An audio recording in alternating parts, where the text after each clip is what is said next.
Je vis à Bordeaux. Je suis donc, très, proche et connectée aux incendies qui nous entourent. Je suis enceinte de 4 mois et forcément que ce qui se passe là, ce chaos un petit peu dans lequel on vit depuis quelques jours, vient aussi se connecter à ma maternité, à ma parentalité à venir. Et je suis en train d'observer quelque chose de très intéressant. En fait, quand j'avais une quinzaine d'années, je me souviens qu'avec le collège, on avait été voir un documentaire qui s'appelait Une vérité qui dérange. Et c'était un documentaire qui était 100% sur le réchauffement climatique et tout ce que ça allait finalement engendrer dans le monde. Et après avoir vu ce documentaire, je me souviens que j'étais rentrée du collège et j'avais dit à ma mère: «Maman, jamais je n'aurai d'enfant. À quoi bon finalement avoir un enfant, mettre un petit être au monde, si c'est pour le mettre dans ce chaos en fait?» Et là, depuis que je suis enceinte, donc je l'ai appris au mois de mai. Depuis le mois de mai, nous avons quand même des enchaînements de canicules. Nous avons donc les incendies, alors proches de Bordeaux, mais aussi partout en France, et j'ai même envie de dire partout dans le monde. Le monde brûle. Et je trouve ça hyper intéressant de pouvoir voir comment ça me rattache, moi, à ma maternité, à ma parentalité à venir. Contrairement à ce que j'ai vécu voilà, il y a une vingtaine d'années après ce documentaire.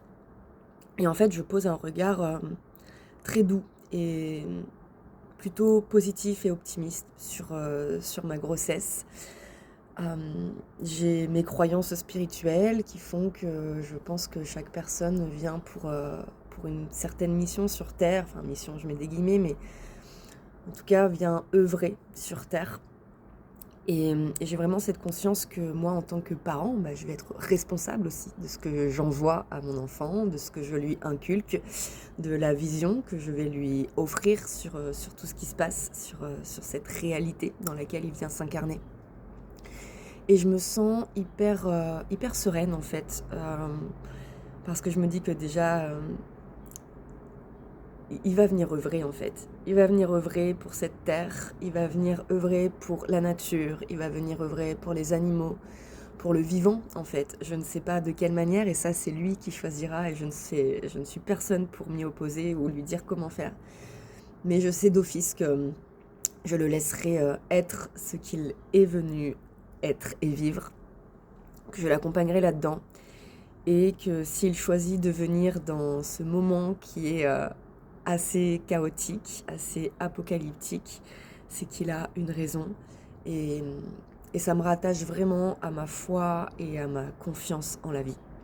Voilà, j'avais envie de faire ce petit partage, peut-être que ça aidera aussi d'autres femmes enceintes à poser un regard différent sur tout ce qui se passe et à surtout ne pas se laisser engrainer par de la peur, par des angoisses, par de la colère aussi et à pouvoir rapporter de la douceur sur tout ce qui est en train de se passer dans le monde aujourd'hui.